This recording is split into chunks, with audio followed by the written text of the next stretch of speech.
Welcome to the Collective Perspective. Truth, expression, community. And Black Lives Matter. We at the Collective Perspective are not impartial or on the fence about Black Lives Matter. We unequivocally support Black Lives Matter in our actions, our thinking, and in our spirit. Your experience with race and privilege with Isaac J. Connor, an actor, director, and producer based in the New York City area, Joshua Boylan, a poet and chef in the San Francisco Bay Area, Celine Yohamus, a drummer, percussionist, and educator in Calgary, Alberta, Canada, Kiana Martin, an entrepreneur, soccer visionary, and producer in the New York City area, Mia Medeiros, a painter, photographer, and graphic designer in the San Francisco Bay Area, Tori Lee, an actor, author, dancer, and educator in the San Francisco Bay Area, Nazila Jameson, a poet, vocalist, and comedian in the San Francisco Bay Area, Isan Wood, a stunt performer and actor in New Jersey, and Remy Schaefer, an author, playwright, and producer in Pennsylvania. I wasn't raised with any kind of racism in my life. My parents were hippies, so a lot of things were just left up to me to figure out in life, about spirituality, about all kinds of things. When I was 9 years old, I was sleeping over at a friend's house. This is in Oregon. Most of my childhood was Oregon. So we're driving to his house. At some point in the drive, he goes, "Run, N-word, N-word, run, N-word, N-word." And I'd never heard the word before. We get back to his house and, we're playing He-Man or whatever. And I was like, "So what was that about?" He said, "There was a black kid running across the street up the road." Like, right, okay. I didn't see it, but what was that? What does that word mean? He goes, "Well, that's what black people are." Like, oh, okay. And that was my first experience with it that's registered in my conscience. And I didn't find out until later when I was in San Diego. I was probably late 20s, going out with a girl named Lupe. I was talking to my mom on the phone and just, talking about what's going on. I said, "Oh, this girl I'm seeing, Lupe." And she goes, "Uh-oh." It's like, what's uh-oh? Said, "Is she Mexican?" It's like, "Guadalupe is her full name. She's originally from Mexico." "Why?" She goes, "Well, they steal." And I was like, what? Like, my whole life, I have given you the credit for raising me as someone without prejudice. And now it's just spewing out of your mouth like word vomit. Like, how is this possible? Mom, you remember when I was 17 and you had to pick me up from the police station because I got arrested for stealing? Are we Mexican and you never told me?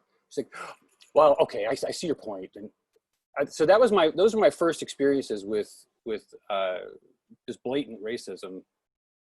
In my mid-20s, I became a political activist. This is when I started to actually recognize, I haven't had to deal with some of this stuff that a lot of people are dealing with, and I haven't had to dig myself out from all this racist BS because thankfully my parents saved me from their own delusions.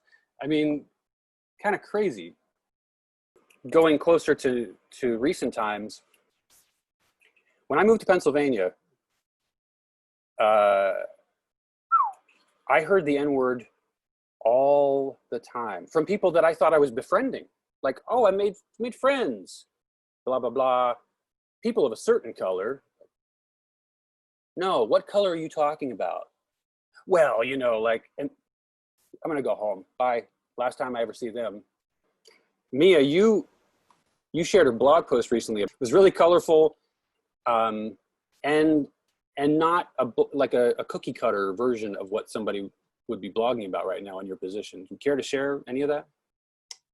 Well, it was a long post. I usually don't write that long for public. I think a lot of people don't want to digest that much, but I couldn't stop. And I tried to share a little bit of everything that I've seen. And I keep thinking of things that I left out, but, I wanted to share my viewpoint from being white privileged to being part of the racism, seeing it firsthand, going with my buddy in college in his Corvette who had cornrows and was picking up a blunt at 7-Eleven. And that's what we did. And we loved each other and we were best of buds. And the cop that pulled up right next to us put his hand on his gun and leans in the window to me and goes, "Are you okay?" And I'm like, "Yeah, I'm okay." And he's like, "No, it's okay. Are you okay, ma'am?" Like pushing me to say something bad, you know? And I'm like, yes, I'm okay. Have a nice night, officer, you know? Like, and I got so angry. And then this cop, which I wrote about in the blog, followed us until he was out of his jurisdiction. That was the first time I had seen that sort of behavior since I had lived in Annapolis. And in Annapolis, they had an extremely corrupt cop system. And I say cop because they're not police officers to me. A police officer is somebody who truly keeps the peace. But a cop is somebody who uses their power wrong, in my opinion. And those cops had it coming because they had a lot of people who rebelled against them. But I saw kids getting shot by cops, and then as a kind of, oh, I'm sorry, from the city, they let them use the white church like they had ever stepped foot in that church. Why would their family even want to go there? And why did they go there? I don't know. So the whole blog post was about things that I don't get. Like, I understand why the Black people were mad at white people at my middle school, but it didn't make it right. And I understand why the white people were mad at the Black people, and they had no excuse. Like, it was just never right. Like, there's just no excuse, you know, in my opinion. So I wrote that blog because I wanted people to see it from different angles. And Nazila and Kiana, I think what's interesting about what y'all said was that you had only had these discussions within your community. And the only time I had ever had these discussions before this year was with my Black friends. And it's like, why are Black people the only ones talking about this? You know, that's what is interesting about this right now to me. And I love that it's being opened up to the world. I'm sad that it didn't happen sooner, but I'm not gonna go backwards here, you know, like, let's move forward with this. Let's build on it, right? Like, we've been talking about it in the Black community for all these decades because we've had to. Like, we've had to discuss race in the community because we've always had to deal with it. Growing up in South Carolina, like, I never didn't know about race. I had my first actual racist experience in 2nd grade when a little girl told me she couldn't play with me anymore because her parents said that I was. So I've had, you know, and my sister had to explain it to me. And then there were, you know, the police and just the racist environment in South Carolina and in Atlanta when I was growing up. And then moving to Philly, like, I have never not had to deal with it. So we have always had to, it wasn't a question of having the conversation. We've always had conversations around race. Mostly, you know, figuring out how white people are so we could, like, stay safe and avoid, like, you know, the radar or the offense or whatever. Like, all my life, we've always had to have these conversations. It is definitely a function of privilege to suddenly discover this subject now. And I think it's awesome that, like, you know, more of the wider world outside of the Black community actually recognizes that it's an issue. But it also is frustrating because it's like, you know, you live this every single day, all the time. And all of a sudden it's like, hey, is that what's been going on? Wow, we should talk about it. And you're like, right. I'm glad that at this juncture, you've all of a sudden decided that we can talk about my life. Like, great, that's awesome. And I'm not going to disparage this moment. Like, I think it's great that people are even having the conversation. It's different having a conversation and living it. Having a conversation is, you know, wow, and I've been a part of this conversation. Well, I'm awful. I'm just going to walk away from this conversation now and pick it back up when I feel like it. I can't walk away from this ever. I wake up in the morning, I deal with it all day, I go to sleep. It's never a conversation I can opt out of when I feel like it or don't feel like it anymore. And so, I mean, I think that the way, you know, we really start solving the issue is when everyone considers it an obligatory conversation. Is everybody aware of who Banksy is? Banksy's an artist.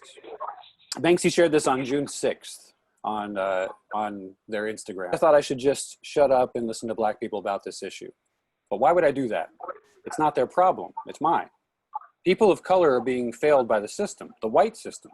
like a broken pipe flooding the apartment of the people living downstairs. This faulty system is making their life a misery, but it's not their job to fix it. They can't. No one will let them in the apartment upstairs. This is a white problem. And if white people don't fix it, someone will have to come upstairs and kick the door in. Love that so much. The other thing is from Robert. So the founder of Van de Sande, it's a circular furniture company. He was a featured artist as well. But what Robert did share in an email, just so that that his point of view could be included. The topic is also actually here. I was just watching an interview on a Dutch talk show. It is all about empathy and understanding. We as white people have to transform our thoughts on how we can hurt the other just by saying the wrong words. We will never understand how that person feels. History tells us that our race tried so hard to be superior to any other race. Now it is time to draw the line, give the past a place in our hearts, and start from zero. Everyone is equal on this planet. We don't have to be superior. We just need to respect and love. Someone else from Holland that I spoke to recently, and I can't remember who it was actually, was saying that the privilege is it really needs to be talked about in the Netherlands as well, because over there, there's so few people of color that everybody kind of pats themselves on the back for not being racist. Like, nope, not a problem here. We're all advanced. And that's part of the privilege. First of all, I don't know if Nazila I don't see her on the icons, but like, I feel like what she was saying before is like, basically like, she was born black. She's going to die black. We are both black. She's going to die black. She goes to sleep black. Everything happens around the idea of being black. So like she said, like the conversation for us doesn't end, you know, it's like a perpetual understanding of where we stand and where we need to be. But, and I mean, I'm going to be very blunt here. Like our voice is very, very light in the resounding sense of what progress we can make. You know, I'll be honest, like a lot of white people, their voice is a bit louder than ours because like she said, you know, now we're allowed to talk about our lives. Now we're allowed to have this conversation. So it becomes a conversation of, oh, well, we've been here for a while, but it's welcome that you are here now. So let's jump off from where we are now. Here's what you need to understand. So I feel like the idea of trying to get, you know, more white people to join the conversation and honestly have the awkward conversation with their peers, because this can't be a remedied solution on a global scale. If people are willing to say, okay, you know what, I've got my work colleagues, I've got my mates, I've got my family, if I'm willing to have a conversation, okay, well, do you believe Black Lives Matter? Why do you believe all lives matter? Why do you believe President Trump is the best candidate? Like, why do you want to withhold these views? I need to understand, because unlike you, no, that's a bit insulting, not unlike you, but like in a very unusual way, I am willing to accept that I may not know everything. So I'm willing to have a broader conversation, understand people, because a lot of people on both sides are plugging their ears, digging their heads in the sand and not willing to talk. So I feel like this is a very progressive, receptive group. So having a conversation altogether is a much better look, because we can have a broader discussion. But yeah, like I apologize, I rant a bit, but like racism in the UK, like people don't, or rather London, people don't really expect that, because we are a community of a larger melting pot of cultures. So, you know, you go a few hundred meters along, a few hundred miles away, you get like to France, you get like you get to Europe, you get to more languages, you get to a lot of things. So like it's not unlike the US, but it's a very particular brand of racism. And I feel like media understands that, but it's just that it's something that we have to pass through and dissect, because it can't be just one person saying, all right, well, here's a view you need to understand. And no, I didn't experience like adult racism. I left the UK when I was 10, went back when I was 26, but I didn't experience that sort of unapologetic racism. It was very like the US, very subtle racism. Like nowadays, I can walk down the pavement, walk down the sidewalk, and a couple or a single person will walk on the opposite side of the street simply because I'm walking into their path. I would rationalize it. I would say, oh, well, the sidewalk isn't big enough for the both of us. But then like you've got a black person walking my direction, I'm walking towards there, and we fit perfectly fine, you know, silently against each other. So it's not a rationalization I need to make. It's a pill that the opposite person coming my way needs to swallow. So it's a very complicated racist discussion. And again, I apologize for ranting, but you understand where I'm coming from. I really liked what you were saying about approaching the conversation with an attempt of understanding. And as difficult as this is, to rationalize I've been attempting to have these conversations with people from a position of empathy so that they're more receptive to listening to what might be an opposing viewpoint. And it's difficult because my gut reaction is I want to scream in their face and ask them how they can be so blindly ignorant, but nobody's going to be receptive to that. So my own personal experience just recently, specifically with folks, including my own mother, has been to ask why do you feel the way that you feel, and really dig into where they're coming from so that we can open up the other end of that conversation. So again, I just really liked what you said about trying to approach the conversation with understanding. And as difficult as it is, I think one of the better methodologies towards having these talks is, even though we feel like that person is super duper in the wrong, trying to approach it with empathy may make it easier to have the conversation on a whole. I think some of the things that come up in my mind are white fragility and how it ends conversations that can be constructive and helpful. Also fear. I think fear is the big thing, is this installation of fear, fear-based thinking, and whether that has to do with the day-to-day and understanding where those things come from, and the intersectionality of privilege, fear-based thinking, and it all comes back to this one system, and the one system is a white male patriarchy that has commanded everything. And I know that that's also making things very complicated, because there's when I see people post things, and the people who are seemingly in my bigger circles the most confused and the most misguided about what all of this is about are the middle-aged white women.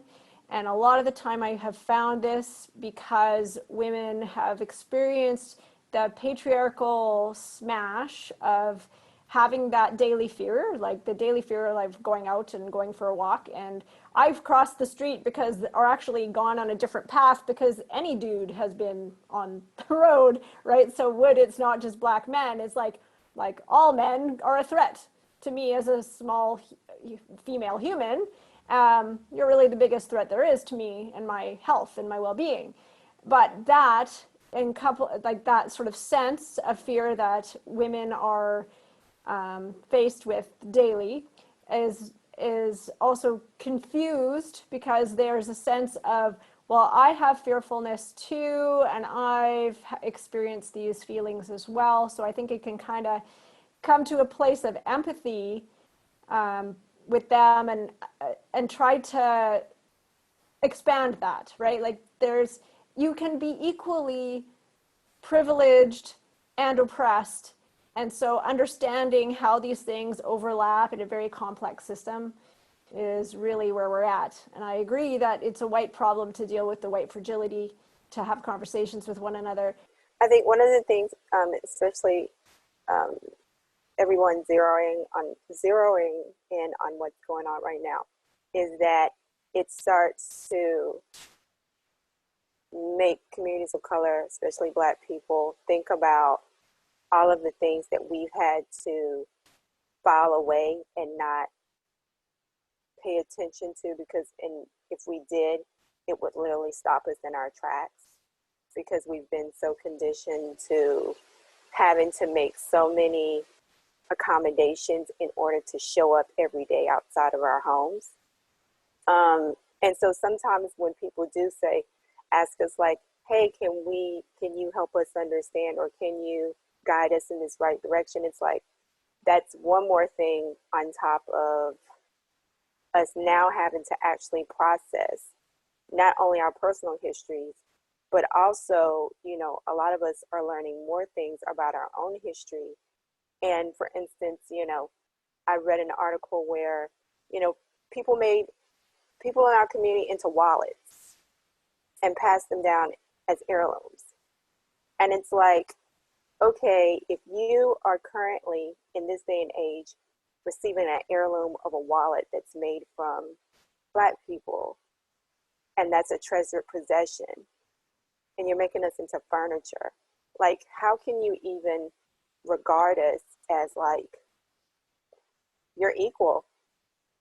Either you see us as property or animals. And it's very concerning because I don't think all people are like that, you know, in the majority, but it's very concerning that there are people who continue to do this, who even thought to do it back then. But it's like these type of things are still going on now. And the byproduct of it is that, yeah, maybe people aren't making people into wallets. Maybe people are doing other things, or maybe cops now are killing, you know, innocent Black. It just like, yeah, there's a watered down effect, but there's still like that effect, and then that heaviness on top of your day-to-day living.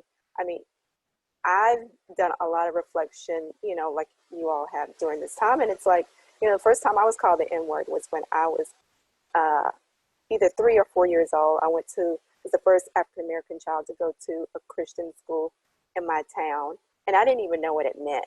I came home and I asked my grandfather Sunday before church. And I was like, yeah, this girl called me this. What does it mean? And he was like, you need to go back to the school and tell them what she said. And it was just one of those things, like, I'll never forget it, because it was just such a, like, marker in my life. Or when the KKK would have rallies in our town, or when the churches were being burned, or, you know, sometimes they would see my mom and not know that she had kids that looked like me. And just different things like that, you know, going on shoots and people can't do your hair. You have to show up ready to go because they don't know how to do your hair, or they don't think to know how to do your hair, or people wanting to touch your hair because it looks different, or you having to think, okay, can I wear my hair like this today because I have to present this way, or so to be walking around constantly like making sure you're making other people comfortable is a very exhausting thing. Have we learned how to do it? Yes. Do we have these conversations in our community? Yes. Do we have them outside? No, because retaliation. You know, we don't want to close doors on ourselves, and a lot of us are trailblazing in certain areas, and it's like, well, if I don't do it, other people in my community are not going to even be brave enough to do it. And so, and then being a woman, it adds another dimension to that. So it's like you have, you know, the race, you have colorism, you have gender, you know, politics. And so it's just, it can be a lot. And I can imagine that, speaking with a lot of people in our community, it's a very traumatic time. So our white counterparts who are progressive and wanting to see change are like, oh my goodness, this is crazy.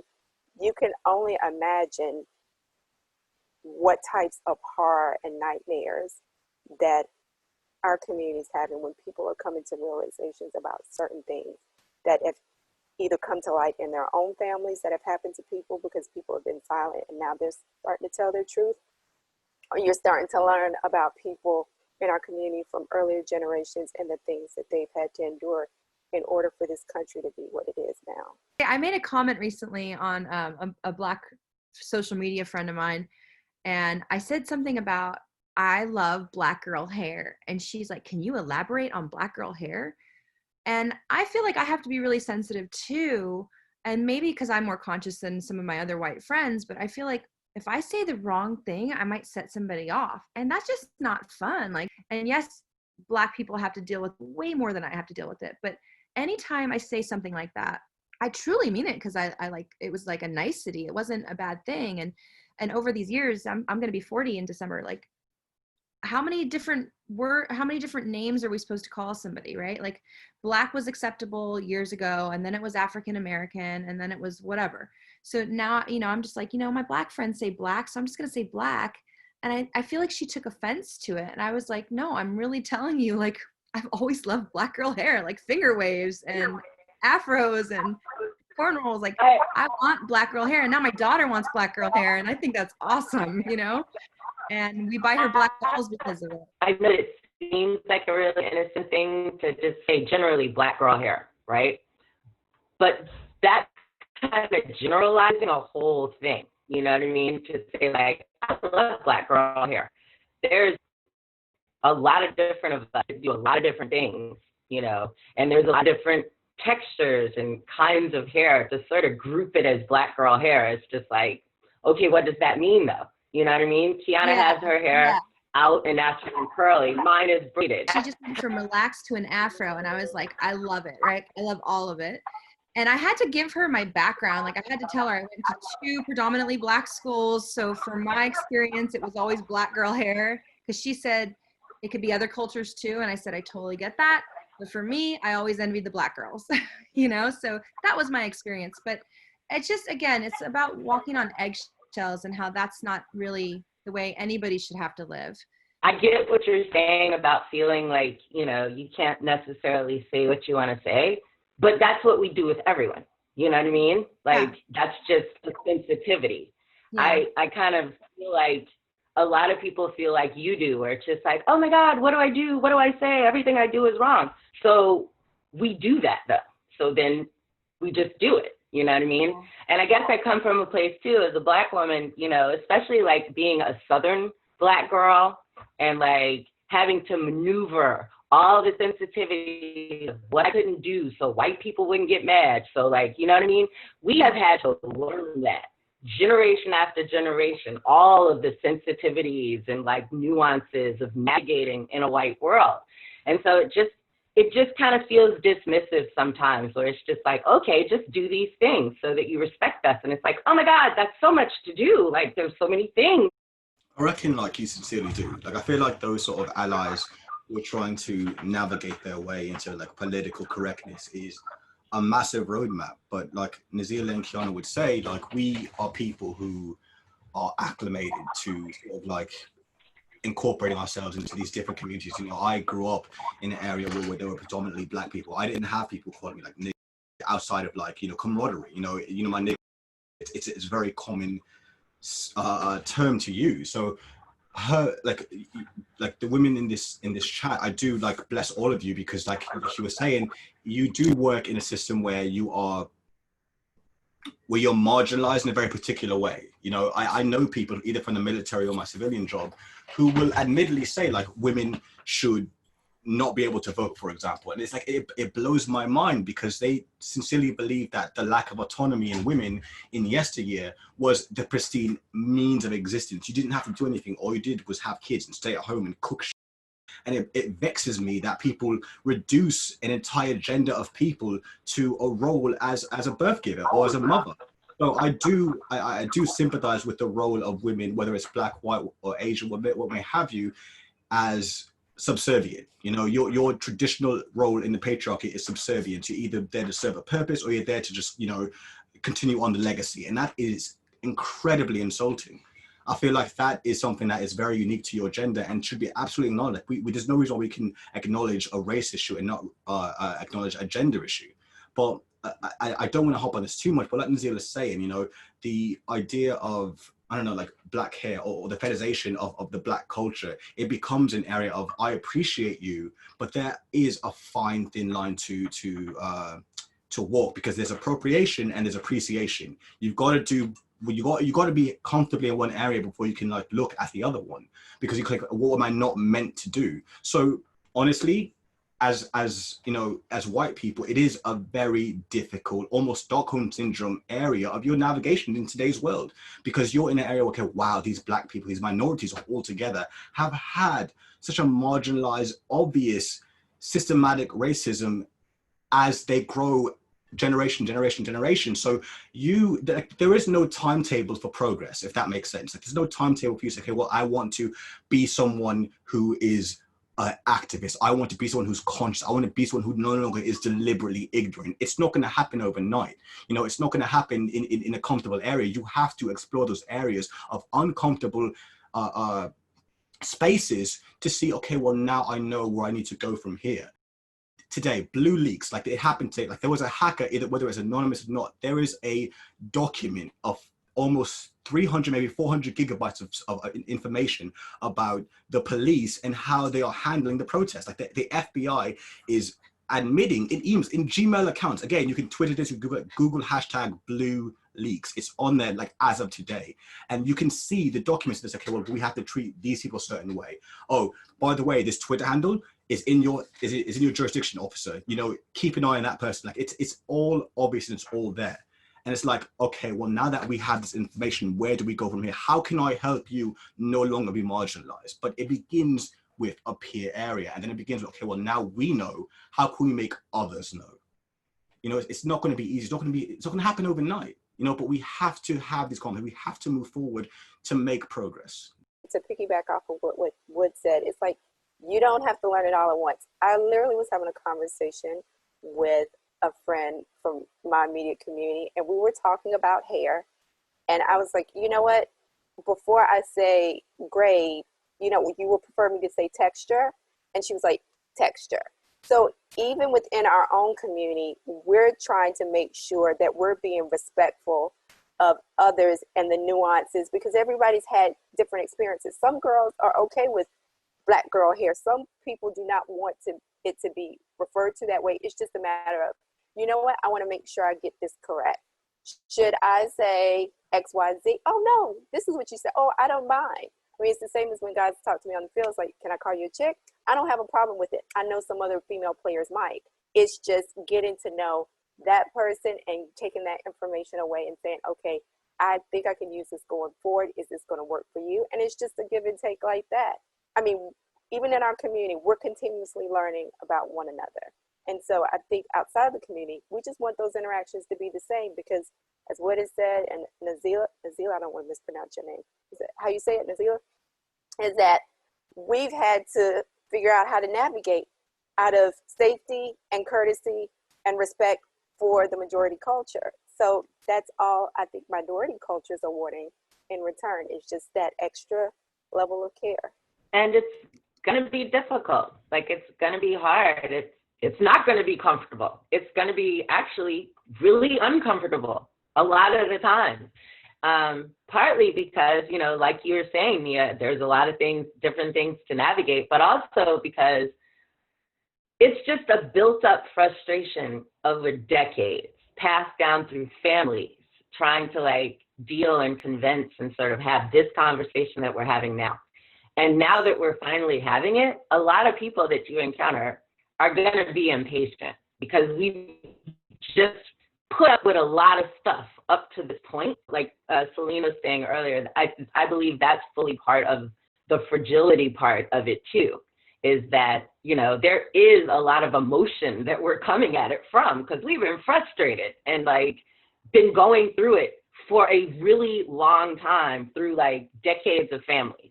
And so when we finally get to the table, it's really, really hard to speak to everyone in very soothing tones and make everyone feel comfortable. That's really hard when you're angry. That's really hard when you've been frustrated. Like, that's just really hard. And it's even more frustrating when you do like even let a little bit of that frustration go. And not you, but like I've been in conversations with people where you're really trying to make the point and it's like, oh, well, you're getting all emotional. I mean, I feel uncomfortable. I can't have this with you anymore. And it's like, really? How do I not be emotional? That's so hard.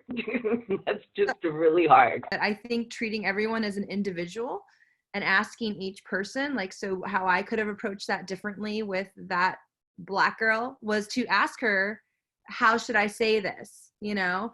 And even if that was publicly on social media, the how should I say this, what I was saying earlier about being curious, is how you get your foot in the door with whatever other race and how you understand them better. And so if we treat everybody individualistically, then we can do that. And it doesn't become about a group or a race. It becomes about you and me, that person and me, and how we have a dynamic versus me thinking you represent this whole race.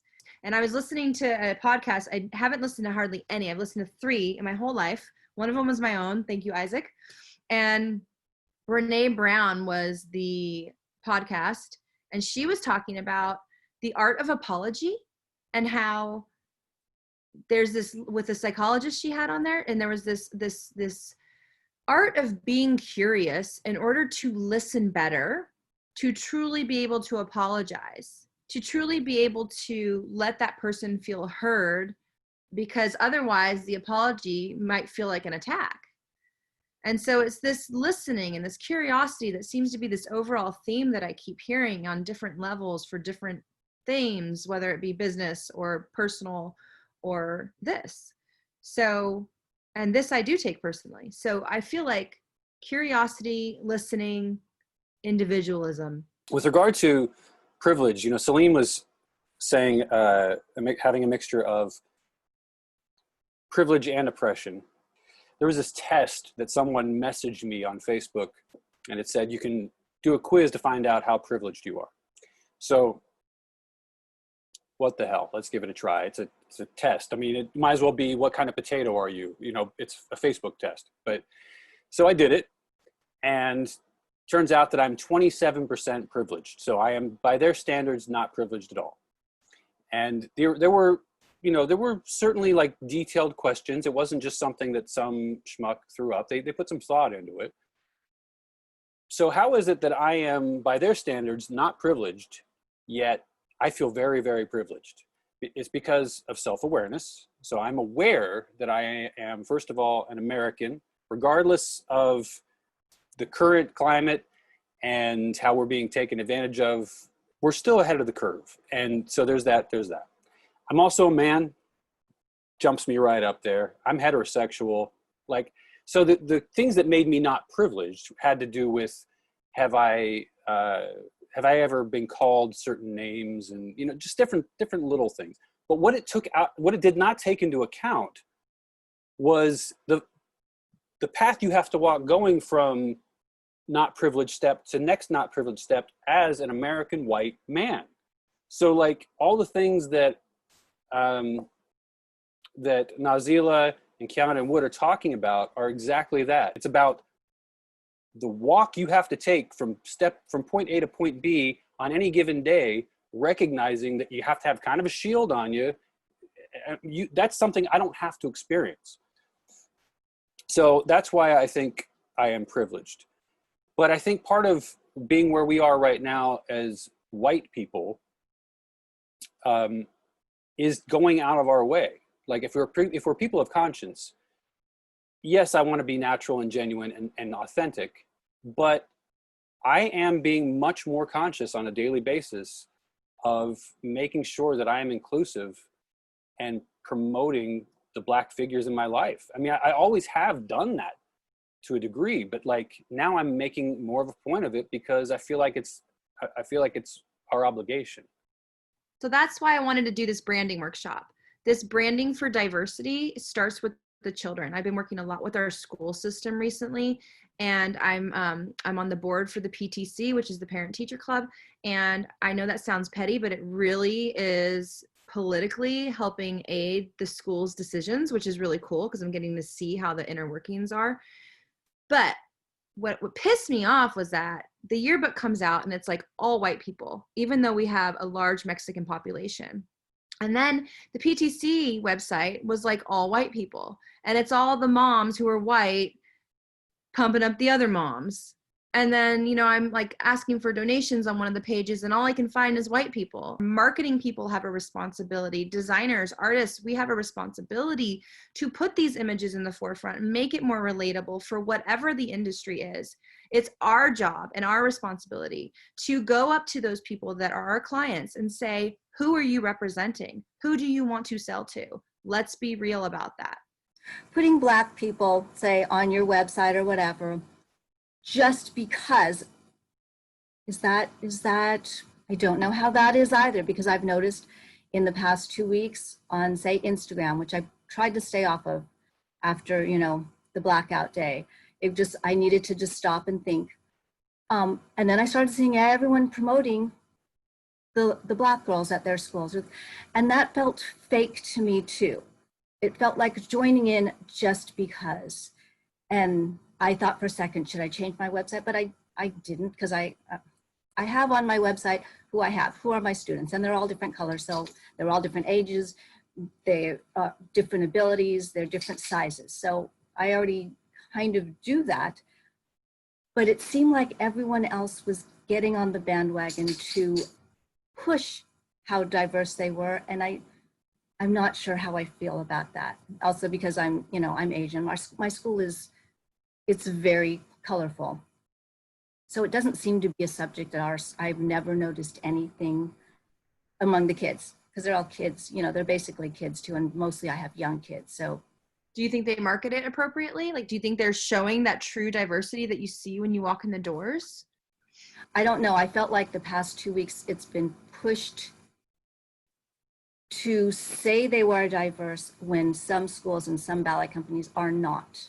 I get what you're saying. It feels like disingenuous. You know, you've got a movement, you've got it's an election year, you've got a virus. It's very trending. You know, like you got your Twitter, your Instagram, your Facebook. It's trending to sort of broadcast your progressiveness. But in the same time, like I said earlier, there is no timetable for progress. You know, if people are jumping on the idea of, okay, well, have I been inclusive? Have I been someone who represents what I truly believe? It's a very difficult conversation, not only to have with other people, but also to have with yourself, because you have to have that introspective thought.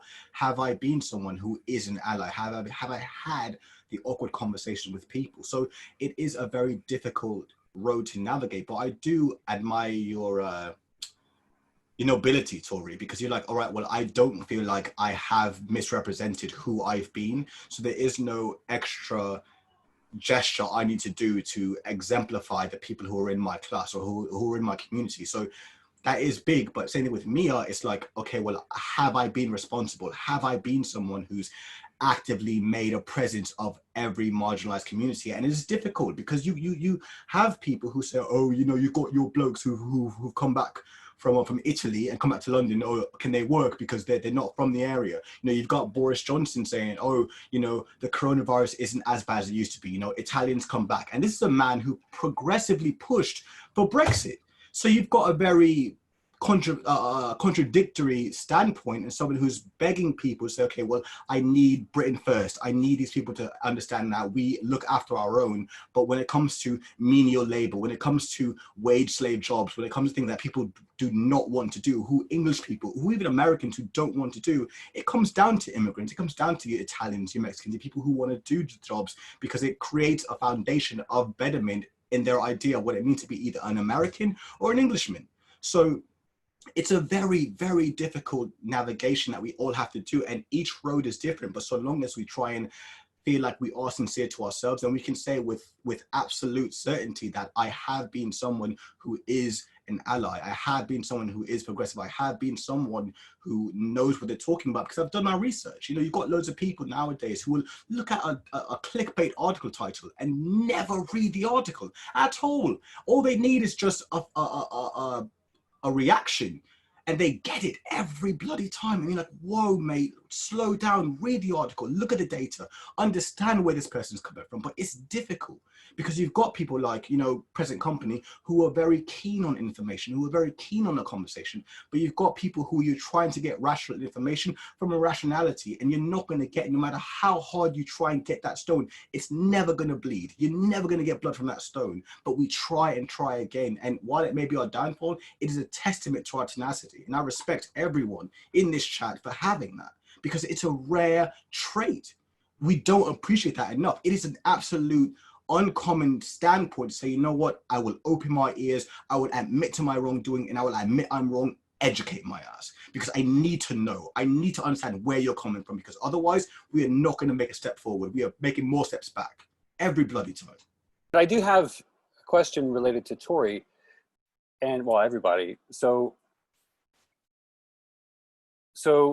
I'm not sure how aware everybody is of our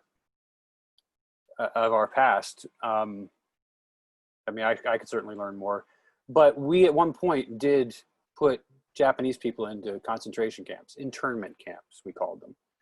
So, you know, it's not only Black people who have been oppressed in this country, and it's not just Japanese, and it's not just gay, LGBTs.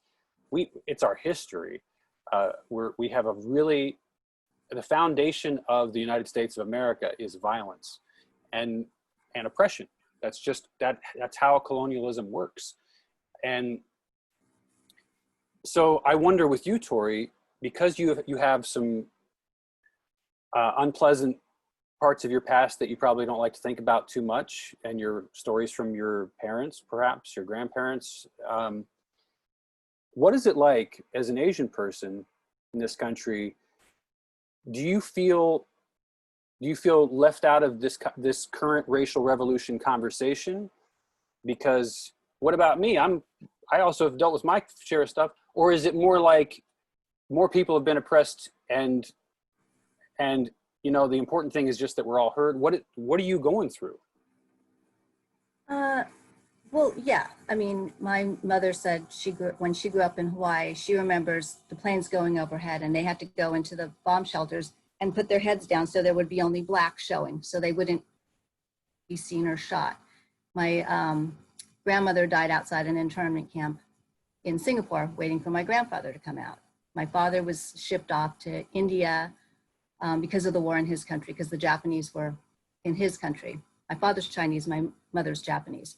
So even for them to be married was not great because the Japanese were the enemy to my father's side. So they didn't really acknowledge my mom for most of the marriage. So yeah, I'm gonna have my own history, but listening to Kiana and, you know, and Nazila, it's not probably something I don't feel like I live with it every day. Definitely this conversation that's been going on the past couple of weeks has made me remember being called names in high school, you know, and growing up, lots of names, lots of teasing. And then how men think of Asian women as you grow older. My husband's white, so when we would go into, you know, an Asian restaurant, I would get, this happened to us so many times, I would get maybe a menu in, I would get it in English. They would get a menu in Chinese, so they just didn't like any of us. I would get a fork. Everyone would get, you know, they wouldn't acknowledge that I could use the chopsticks. I would get the cups and the plates that were either dirty or cracked, and it would be every, you know, until I would start to notice, and then we'd either, you know, make a stink or something. But those things happen to me. I've been followed around in stores, all that stuff. And then I feel like I had put a lot of that away though, since moving back to California, because where I live is also, because I think in California, you get to live in your house. You're not in New York, you're on the streets every day, and you encounter that. You encounter so many people and so many interactions all the time.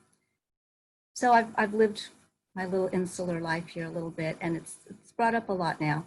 So I don't feel like, no, I haven't lived the experience that my Black families have lived. They've talked to me about that. You know, some of them have written to me and told me what they're doing and how they feel, and they're happy that our school has never made a, you know, why would any school make an issue? You know, that doesn't even seem like something you should be thanked for, but they've shared with me their experiences. And I think I can sort of relate, but not fully. You know, I grew up in a privileged area. My parents were in the medical field. So I grew up in a white area. Kind of, I wasn't white because I did get called names, but I knew I had that privilege of being able to do what I wanted to do. When I wanted to dance, I did think about, there weren't that many Asians, there are now, but I thought, you know, am I gonna look different in a line of swans? Kinda, but my skin color is gonna be okay there, right? So I think about now for my little girls of color, who do they, you know, they look up to Misty Copeland, who's everything to them, that maybe they can do it. And I want all my kids to have that dream. So, and it feels hard to know that maybe they don't, or right now they don't. What they have is to, you know, like one family told me, she's had the talk with her son a couple of times already.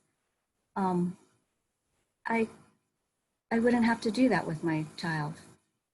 And so that's something that is, as you say, generations built into you. It's an anger that's got to be, not that you're angry all the time, but it's in there, that you have to live your life a little differently than other people do. And I'm sort of mid-ground there because of, you know, but I don't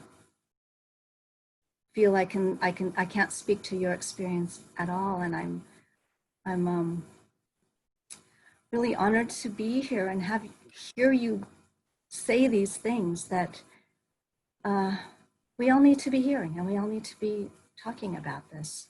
So, thank you for your sharing that, how it feels. It doesn't feel like, oh, I might have to talk to this person or that person. You're just always in your experience. I mean, we all are, but I think it's different if you can put on your hat, I can get in my car and drive and just do my thing and come back and not have to think if I'm Asian or not, or, whatever. Although, obviously. What's that last part? I said, obviously, I am Asian. Are you Asian? Oh, I didn't know that. There's a friend of mine, an acting friend named Ajinkya Desai, and he's from India. So he wrote this thing on Facebook recently, which is really applicable to what we're talking about. The reason why we South Asians have been accommodating racism is that we've made it a bigger priority, misplaced, of keeping white people comfortable. Those liberal white people who get to vote on immigration policies, diversity and inclusion policies, who get to decide whether they should fund immigrant South Asian artists for their status quo challenging points, who also have a say in whether we keep our jobs or not, whether we get to stay in their neighborhoods or not. Most of the time, we fear losing support from the white allies, who are not overtly racist, but still willfully ignorant enough to covet their privilege. What if they shifted their loyalties because we challenged their beliefs? Like the time I was at a white Thanksgiving and this young white woman emphasized how she had to give up her $40 hairspray at airport security, and I had the urge to tell her that, remarkably contrarily, my Muslim roommate's primary concern at the airport was not being framed as a terrorist, and I still didn't act on the urge to tell her. And when we conveniently decide not to speak up for fellow South Asians, we also decided not to speak up for Black people either, given that Black people have it worse. No, instead, we engaged in the conversation that did not aspire to equity, subtly trying to align ourselves with the liberal white people we were conversing with. I just think that's such a clear, concise, astute point that he's making there. And it relates to something Nazila said in her interview with us, that she read from someone's book, and that is, white people don't think of themselves as a race. Basically, there's white, and everything else is a variation or a derivation from that. And that's inherently part of our privilege. Oh, I was going to chat to Tori and tell her I appreciate her acknowledging her, I don't know, like her privilege growing up in a very, not homogenous community, but in a very opening community. But like at the same time, she does have, instances where she deals with racism. And I feel like that, acknowledging that is a part of understanding where everyone comes from, like she said, she doesn't understand, like, and I see that on Twitter, I see it on Instagram, I don't understand, but I stand, standing now is like, I stand for like something I'm not necessarily a demographic of, but I'm behind you 100%. And I appreciate those people who are like, who are making moves to try and make more progress. But a part of that is acknowledging, that subtle bit of racism, that being called a name, being, lambasted for whatever, minutia of thing that makes you different from anyone else. Like, we have to say, okay, well, that's not okay. It may be awkward. It may make you feel like you're on, I've got mad or I've got offended because you've said something. Well, yeah, because what you said is offensive. People, like Mia was saying before, reacting emotionally. I find it hard to untangle emotion from an act. Passively, I understand the more democratic, liberal mindset because I feel like I align myself with that. Not wholeheartedly, obviously, but I feel like it's easier to understand where, the more progressive mindset is. It's more difficult to listen to a conservative or a Republican rant about the police officers and how difficult their job is and, how much in danger they are. It's difficult, but you have to pass those thoughts and filter it and understand, okay, well, these people are coming from this area of speak. So with that being said, I get the sentiment of the officers, having a difficult job, but we cannot allow ourselves to say, okay, well, the job is difficult, so let's let people who are not ready for the job be a part of it. Let's train them a bit more. We're talking about defunding the police. You know, we're talking about changing over responsibilities from handling, pardon me, apologize, disseminating responsibilities of handling people with mental issues, with domestic issues, with things like that that doesn't require a taser or a firearm or a pepper spray. So when people hear, oh my God, you're going to defund the police, it's like, no, we have to reallocate those funds to other things. But people don't get that. You know, it's a matter of educating people who, like, their perspective is. I agree. And this is coming back to that whole curiosity. If you truly want to understand how the police work, then you should be curious enough to listen to how it goes down. And a lot of police forces are not correct in how they're training people. And I talked to my dad about this at great depth, and he was in the DIA. He was an intelligence officer. So I have some insight to how things work a little bit. And I think the problem is, I agree with Wood, it's how they're spending their funding, and it's from the get-go how they're training them. And are these police officers mentally prepared to handle a crisis situation? And you see a lot of things in the news, or not in the news, like on TikTok, where it looks like the police are scared and they don't know what to do with that power or that gun or that taser or whatever. And they use it wrongfully because they weren't trained properly to do so. And that's where the issue is who's allowing these people to get trained inappropriately to have that power. Or not get trained at all. I mean, we're expecting so much more from the police than what they were ever intended to do. And putting them in these extremely difficult, terrifying situations with inadequate or utterly absent training entirely. Yeah, and there's been police companies like in Pacific Grove, because it's like an almost all-white community where they thought no crime happens, and it truly is like one of America's last hometowns is what they call it. Well, I lived in PG, and I had my house broken into where a white guy on meth came in and fed my 2 children. And I was there. And I had the most scary night of my life because of it. And so just because it's an all-white town doesn't mean those police shouldn't be trained properly, and doesn't mean you should close down the police department, because there's still issues with meth there, because these whiteys are a lot of trust fund kids who have money to spend on drugs. Training is where the problem is. And the lack of resources for mental preparation, not guns and tasers, but mental preparation for these people, that's the problem. So I think somebody's going to have to get it, right? And hopefully, and like, how do you do that? How do you put your hope in hands of somebody who's been messing up? And I'm saying somebody being the entire kind of community. So I don't know if we should defund it. I mean, what do you guys think? Do you think defunding's the answer? I think it comes from both directions. I agree with both you and Remy. There is enough training. I read an article, I think it was yesterday, where like basically they spend about 18 weeks in the academy and like 12 hours of actual training, and then they are like, and go. And I'm like, okay, that's not enough. But that combined with, you know, a police union, as we've discovered, which is a powerful, powerful source. And so no matter what the actual police training is at the department, we have unions who are like, you know, it's a jungle out there. It's a war we're fighting. Now we're in a battle. So they put them in a certain mindset.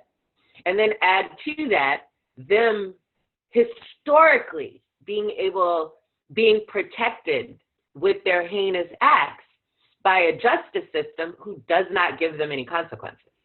So you have a badly trained officer with a police union basically telling him, besides that training, that this is a war and those are your enemies.